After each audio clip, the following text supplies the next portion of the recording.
Criminal সংখ্যালঘুদের রক্ষা করাই এই সরকারের কাজ। বাজেটে সংখ্যালঘু সম্প্রদায়ের উন্নয়নে মাদ্রাসা শিক্ষায় বরাদ্দ বৃদ্ধি নিয়ে মন্তব্য করেছেন বিজেপি বিধায়ক অগ্নিমিত্রা পাল। অসত্য কথা বলছেন অগ্নিমিত্রা পালকে ক্ষমা চাইতে হবে, পাল্টা দাবি করেন ফিরহাদ হাকিম। এরপরই উত্তাল হয়ে ওঠে বিধানসভা। শুক্রবার বাজেট অধিবেশনে বক্তব্য রাখতে গিয়ে অগ্নিমিত্রা পাল বলেছেন, এই সরকার মাদ্রাসা শিক্ষায় বাজেট বাড়িয়ে আদতে ক্রিমিনাল সংখ্যালঘুদের রক্ষা করছে।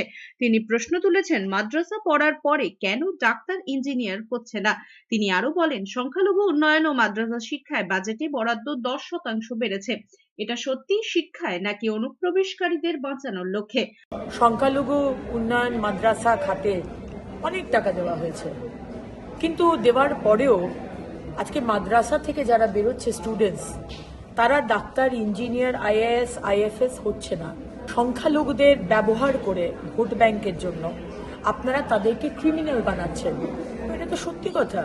অগ্নিমিত্রার মন্তব্যের প্রতিবাদ করে মন্ত্রী ফিরহাদ হাকিম স্বাধীনতা আন্দোলনে সংখ্যালঘুদের অবদানের কথা স্মরণ করান এবং অগ্নিমিত্রা পালকে ক্ষমা চাইতে হবে দাবি তোলেন ফিরহাদ হাকিম। বাংলার মাটিতে দাঁড়িয়ে যখন সর্বধর্ম সমন্বয়ের এটা পীঠস্থান, সেখানে ওনার আস্পর্ধা হলো কি করে যে ওনারা একটা সম্প্রদায় ক্রিমিনাল বলেন।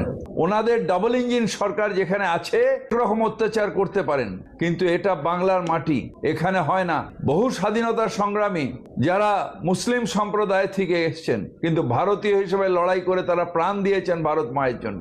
রাজ্যের আরেক সংখ্যালঘু মন্ত্রী সিদ্দিকুল্লাহ চৌধুরী বলেছেন, অগ্নিমিত্রা পাল জানেনই না জয়েন্ট এন্ট্রান্সে কত মুসলিম ছেলে মেয়ে র্যাঙ্ক করেছেন। কে বলছে, কে পড়াশোনা নাই তোরা? পশ্চিমবাংলায় প্রতি বছর 5,500 জয়েন্টে পরীক্ষা হয়। ওকে বলুন 23, 24, 25, 26 জেনে দেখবে যে কতগুলো মুসলিম ছেলেমেয়েরা চাকরি পেয়েছে।